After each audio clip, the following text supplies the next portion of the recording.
सुभद्रा योजना को नहीं आसिला बड़ खबर।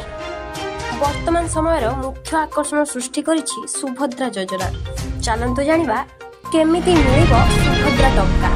जिल्लापाल निकट को पठागला सुभद्रार फाइनाल गाइडलाइन।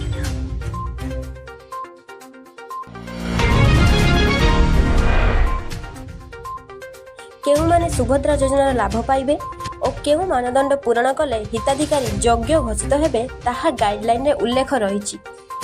तेबे चलंतु जानिबा से गाइडलाइन विषय रे। आसंता 4 तारिख रु सुभद्रा फॉर्म संग्रह लोकर्पित हेला सुभद्रा पोर्टाल। सबु जो सेवा केवल शामिल हेबा जाय चालू रहिबो चिन्हट प्रक्रिया।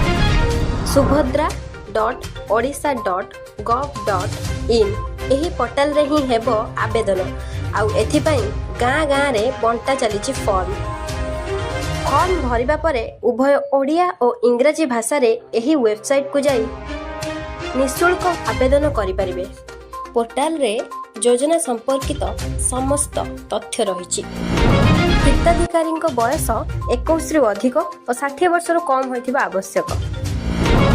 महिला नाम रे आधार कार्ड आधार नंबर थिले योग्य विवेचित। मोबाइल नंबर आधार कार्ड सह लिंक आवश्यक। समस्त हिताधारी को सुभद्रा कार्ड दिया जिवो।